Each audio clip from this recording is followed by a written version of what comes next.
Bienvenue dans le second volet du reportage dédié au contre-la-montre organisé par le VC Méru. Les images qui suivent ne concernent pas la course proprement dit, mais les actions périphériques, les échauffements, les dialogues, les interviews de manière plus complète. N'oubliez pas que la mission de l'association Objectif Reportage Révélation consiste à montrer la vôtre, donc montrer votre passion, faire en sorte que vous ne restiez pas seul avec le souvenir de votre pratique, mais au contraire, c'est de vous montrer, vous révéler, que vos collègues, vos parents, vos amis, votre famille vous voient en action dans la réalisation de votre passion donc, non pas en images sans vie, de manière brute, mais enrobée de commentaires. Je salue d'ailleurs l'effort de certains clubs comme le VC Auto-sur-Mer dernièrement et le Team Progress aussi, pour leur volonté de mettre en avant l'organisation, par conséquent mettre en avant les acteurs de l'organisation, par conséquent aussi mettre en avant leur pratique, c'est-à-dire le cyclisme, par la mise en place d'un couple moto-motard pour être plus précis et plus complet dans le déroulement de la course en ce qui concerne le reportage. Mais aussi le VC Beauvais UFO l'année dernière en voiture et aujourd'hui également en voiture avec le VC Méru, là où se déroule l'événement en question, c'est-à-dire le contre-la-montre, avec des acteurs peu connus et d'autres faisant l'actu des premières places dans la région comme Olivier de Saint-Fucien du LC Crèvecoeur, ici là à l'échauffement avant son contre-la-montre. Alors Olivier, quel est l'objectif aujourd'hui? Faire le mieux possible. La première place serait géniale, après bon, il y a du beau monde, hein. On verra. C'est ton premier chrono de l'année? Non, c'est le deuxième, j'ai fait un petit chrono il y a une quinzaine de jours. Mais bon, c'était en début de saison, donc c'était moyen. Jérôme Lambert est venu de loin du département du Nord avec une équipe pour ce contre-la-montre. D'ailleurs, il honore chaque année ce rendez-vous du VC Méru. Cette année, avec une équipe et 3 coéquipiers, je dirais même 2 coéquipiers et une coéquipière, donc Michael François, Pascal Châtelain et Elodie Dussard.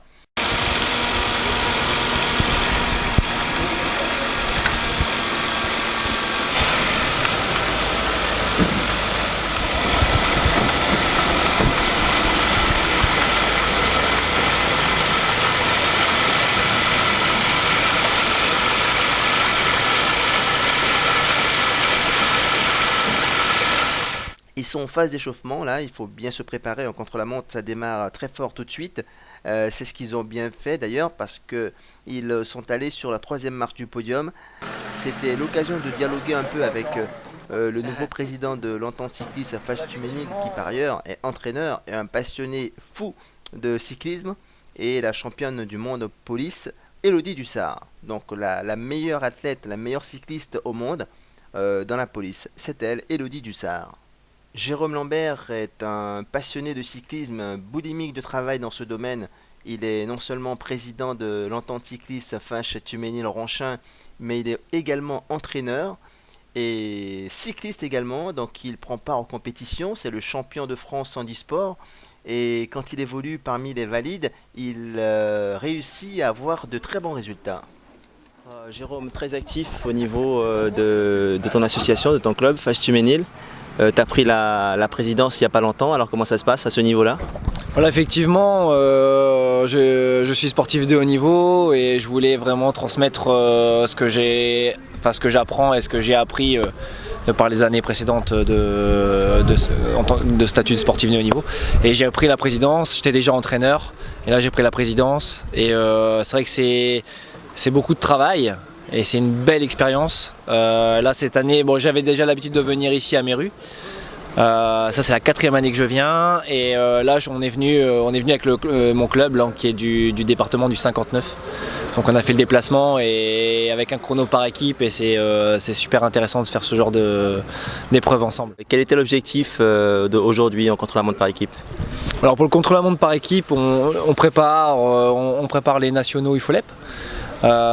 Mais c'est plus un objectif, c'est pas un objectif de performance, c'est un objectif de cohésion, vraiment pouvoir se déplacer. Ce qui est intéressant, c'est que l'équipe, il y a plusieurs particularités.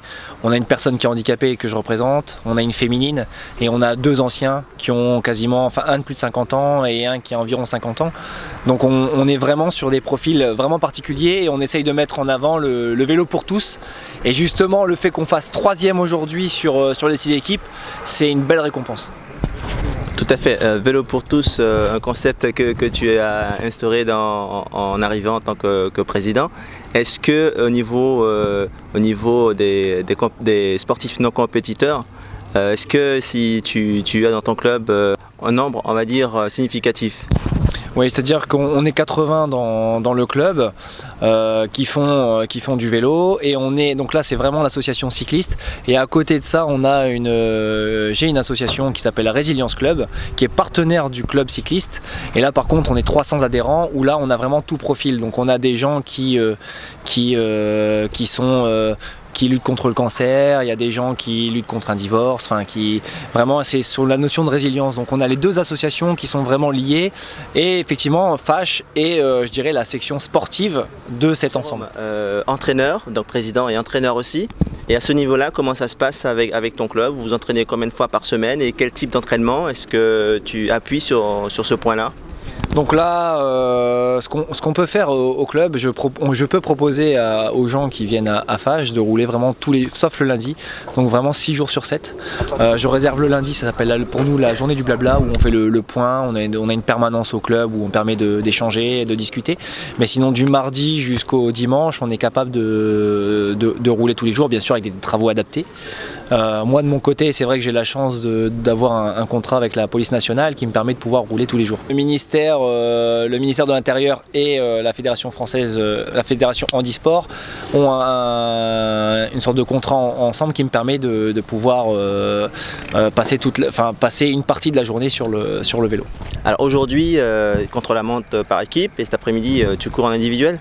Voilà, donc je suis en catégorie 2 et donc je vais courir avec le peloton valide, et mon objectif c'est de pouvoir m'intégrer dans ce peloton et de terminer dans le peloton sans trop de difficultés. D'accord. L'année dernière tu étais dans l'échappée, tu souhaites l'être à nouveau? Alors effectivement l'année dernière j'étais dans l'échappée, j'ai eu une crevaison effectivement qui m'a sorti des rangs. Bon, cette année si je suis devant tant mieux, maintenant c'est pas l'objectif de la journée. Je suis avec Elodie Dussard, championne du monde police. Alors Elodie, vous vous rappelez des émotions, ce que ça a suscité il y a quelques mois déjà? Oui, c'est vrai que c'est une émotion qu'on n'oublie pas. C'est une consécration, c'est un travail d'une année, septembre 2015. Donc effectivement, il y a quelques mois qui se sont écoulés, mais oui, c'est une émotion assez particulière. Alors effectivement, la victoire est importante. Néanmoins, en fait, ce que je retiens de cette course, c'est tout le travail en fait qui a été fourni sur l'année. Se dire que voilà, j'ai redémarré le vélo à un niveau 0 avec 23 kilos en plus, voilà, comme si que je démarrais le vélo. Et effectivement, et au fur et à mesure, au fil des jours, en fait, il y avait des barrières qui s'effaçaient en fait. Et au plus les jours passaient, et au plus les barrières en fait passaient, je me remettais de nouvelles limites et que j'effaçais. Et il y en avait des autres qui arrivaient, que j'effaçais, et voilà. Et c'est vrai que je suis arrivée au mois de septembre et voilà. Est-ce que néanmoins vous avez fait une très bonne préparation? Est-ce que c'était une surprise? Oui, une surprise, oui, parce que effectivement, quand j'ai redémarré le vélo, je ne m'imaginais pas en fait faire cette saison-là. J'étais vraiment partie sur un plaisir, vraiment reprendre goût au vélo, voilà, réapprendre le vélo. Après, voilà, c'est vrai que c'est un sport où on s'y prend vite, on prend vite goût au jeu. Après, voilà, je me suis pas réellement posé de questions. J'ai travaillé, et puis voilà, sans réellement me dire. Je me suis dit voilà, effectivement il y a les championnats du monde, mais voilà, c'était objectif par objectif, et puis voilà, sans. Et le contexte, alors c'était dans quel pays? Alors c'était en Espagne, donc à Almassora. Donc c'était. Oui, en Espagne au mois de septembre en général c'est assez agréable effectivement. Donc au niveau conditions climatiques c'était très bien. Donc avec le contre-la-montre la veille, un contre-la-montre de 11 km. Et donc la topographie du terrain de ta victoire, de ton titre de championne du monde? Alors sur le contre-la-montre c'était un terrain très plat. C'est tout plat. Sur la route, c'était plat également, mais avec, il y a juste à mi-parcours, on avait une belle bosse de 3 km. Quel type de coureuse êtes-vous alors? Alors, je me débrouille pas trop mal dans les plats. Je dirais pas que je suis une pure grimpeuse. Néanmoins, je me débrouille pas trop mal et sur le plat, ça va. Quels sont les objectifs à venir? Alors, pour 2016, j'ai les championnats d'Europe police au mois de septembre en Belgique, près de Gand. Donc je vais me préparer à ce niveau-là, au niveau police en tout cas pour ça. Au niveau IFOLEP, je vais préparer le championnat national sur route et le championnat national contre la monte individuelle. Et par équipe également, mais par équipe avec mon club. On essaye de constituer une équipe cette année à 4 et vraiment pour vivre une expérience humaine, pas spécialement une performance physique, mais vraiment une expérience humaine pour la cohésion de groupe. D'accord, pour mieux connaître Élodie Dussard, à quel âge vous avez commencé le vélo? Dans quelles circonstances? Alors je dirais que j'ai commencé le vélo en octobre 2014. Donc voilà. Bon. Oui. Il y a une énorme progression? Une énorme progression, une progression tout court. J'ai démarré, j'ai appris, j'apprends encore. Et puis, En regardant la couleur de votre maillot, on peut dire une énorme progression. Oui. J'ai un bon entraîneur. Je pense avoir un bon entraîneur. Non, c'est il y a beaucoup de travail, il y a un peu de sacrifice quand même. Il y a beaucoup de plaisir et un peu de sacrifice. Et puis voilà. Mais le tout, c'est le plaisir, surtout le plaisir. D'accord. J'ai rencontré d'autres acteurs à l'échauffement. Là, c'est terminé pour le coureur du CSM Lepec, Reynald Nocera, avec un échauffement électronique, on va dire, son home trainer dernière génération, alors que l'échauffement de Gilles Louvel, le président du club cycliste de Bailly en France, débute sur un ancien rouleau, un outil efficace pour apprendre à rouler un peloton, plus précisément pour garder sa ligne. Et nous avons engagé ce matin une première catégorie, une deuxième catégorie, une troisième catégorie, un GS, de façon à avoir une belle brochette et peut-être un prix d'équipe s'il existe. Voilà, on essaye. Voilà, merci également. En place à l'échauffement. On va essayer. C'est un nouveau vélo, alors c'est pas gagné parce que celui-là, c'est la première fois que je l'utilise.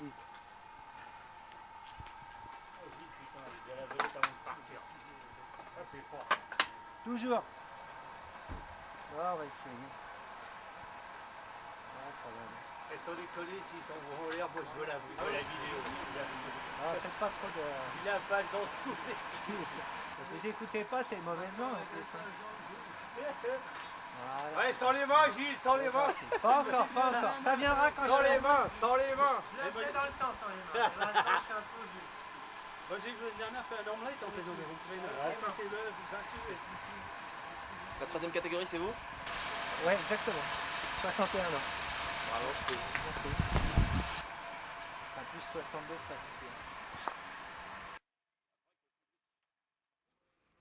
61. Vincent Soulet du CC Salouel est également présent. Il apprécie énormément cette discipline du cyclisme, le contre-la-montre. Alors quel est l'objectif aujourd'hui?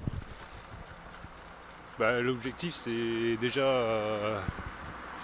la préparation pour les routes de l'Oise déjà. C'est pas vraiment un objectif, c'est juste une préparation pour moi. Pour avoir des repères. Ouais, déjà pour au niveau du chrono déjà, pour voir où je me situe déjà en ce début de saison. C'est le premier chrono de la saison, donc on va bien voir ce que ça va donner. Ah, ok. Les chronométreurs sont déjà placés au moment de ce plan. Plusieurs coureurs sont déjà passés, donc ont pris le départ alors que le favori du contre-la-montre individuel se prépare.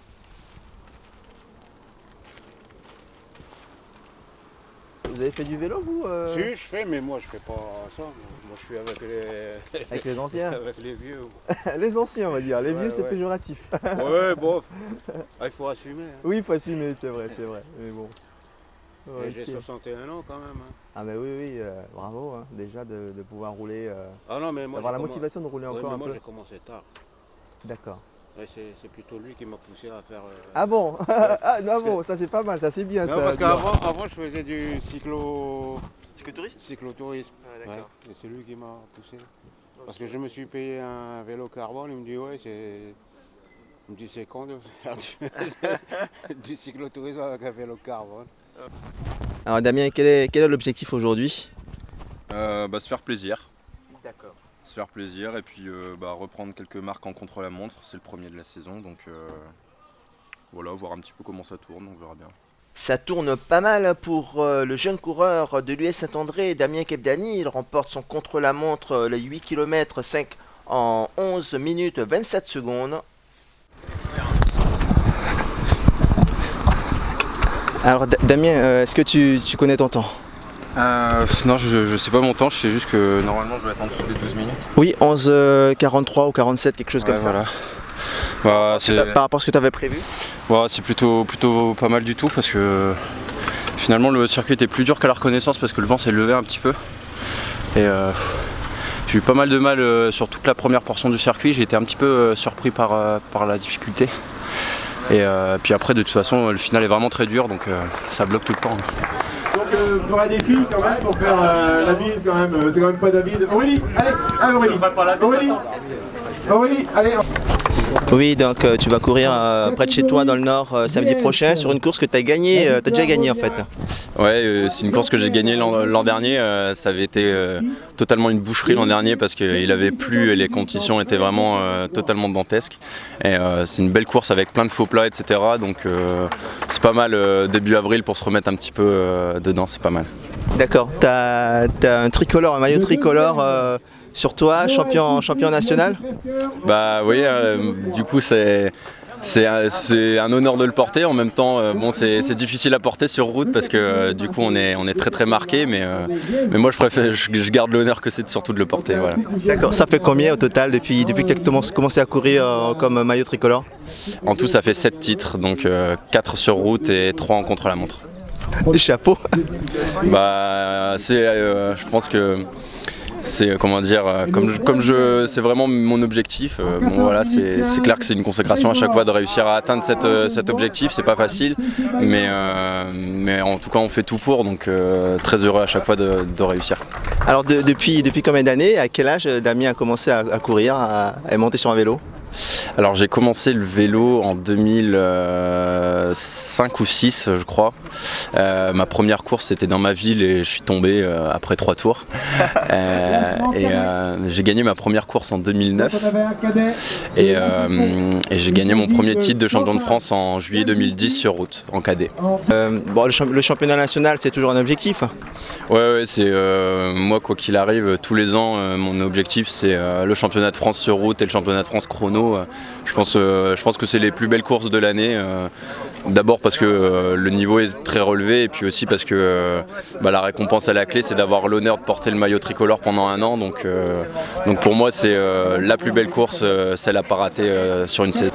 Pour avoir une telle performance, c'est ton potentiel intrinsèque. Mais est-ce que tu bonifies tout cela avec un entraînement spécifique? Forcément pour être au top niveau le jour J, ça nécessite de s'entraîner très spécifiquement. Alors moi je suis, comme je dis souvent, moi je suis pas un champion du monde de l'entraînement, je m'entraîne pas des heures et des heures, mais par contre chaque entraînement a un intérêt bien précis et tout ça a une cohérence et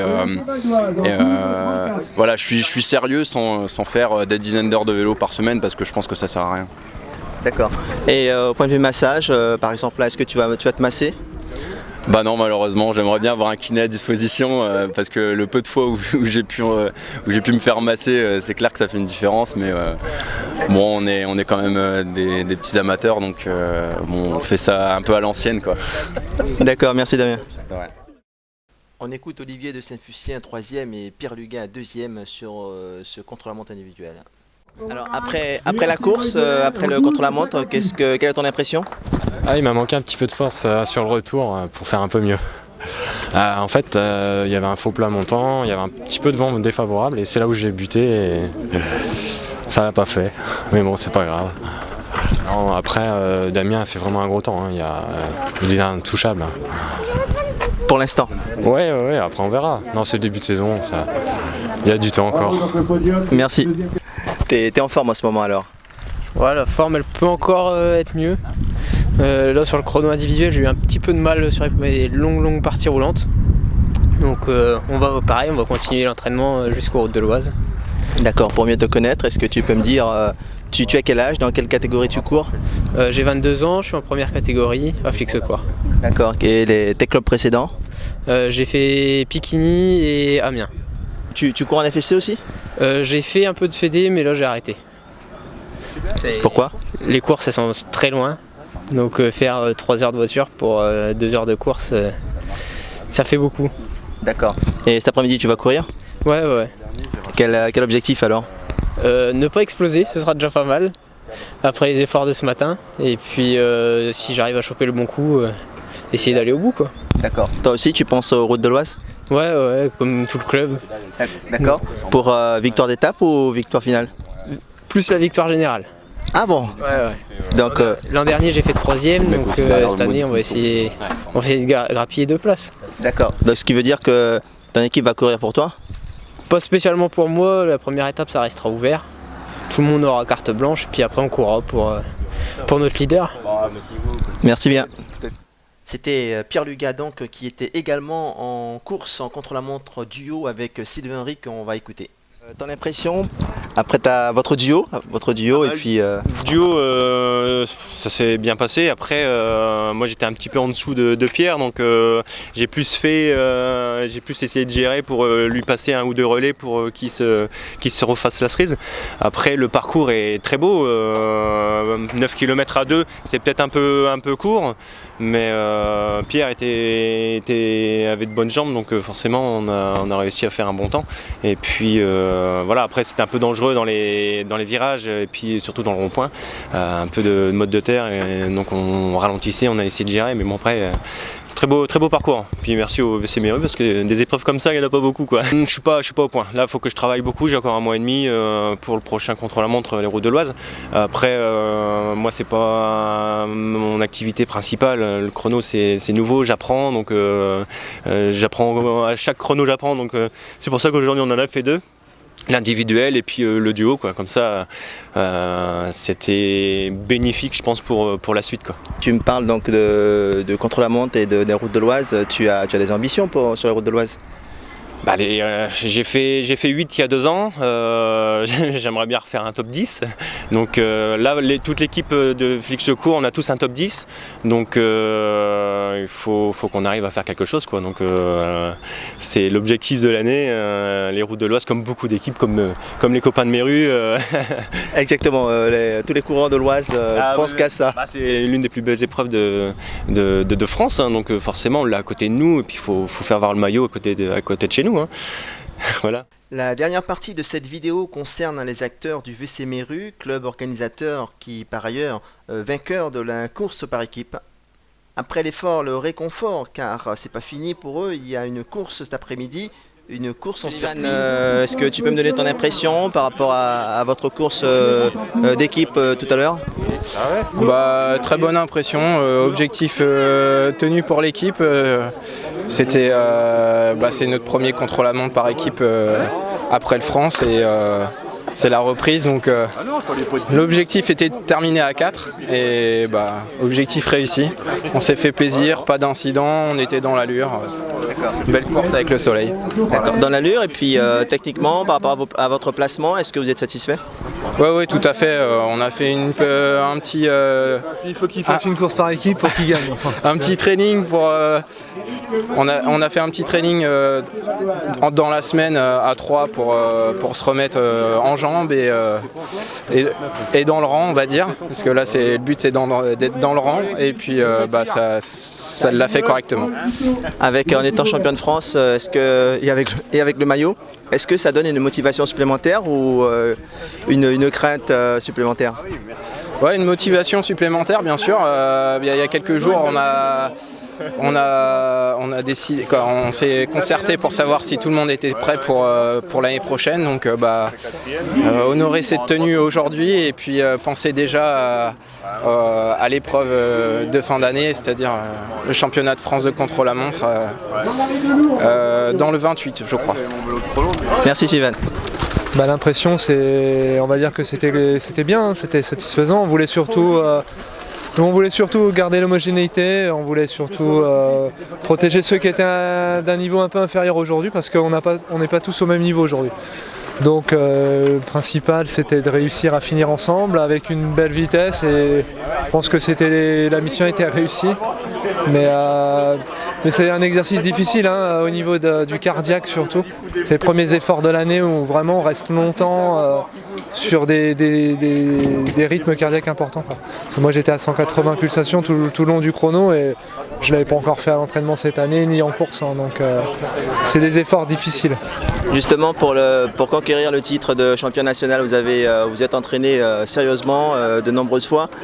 Et par contre c'est votre premier chrono cette année et l'entraînement, est-ce que vous avez pu vous entraîner comme vous vouliez ensemble? Pas vraiment, on a dû faire une sortie à 3 mais bon vu le nombre d'entraînements qu'on avait fait l'an dernier pour préparer les France, on s'était bien préparé. Et en fait le chrono par équipe c'est beaucoup de technique. Donc avant le physique c'est beaucoup de technique, donc cette technique là on l'a gardée quand même. Donc on a des automatismes et puis qui reviennent assez vite. Après il faut bien penser qu'au niveau physique on est quand même en dessous de ce qu'on avait comme niveau au moment du France. Donc on compense toujours un peu par la technique et puis on lève un peu le pied pour ceux qui sont un peu plus costauds que les autres. Et puis c'est passé comme ça aujourd'hui. Merci bien.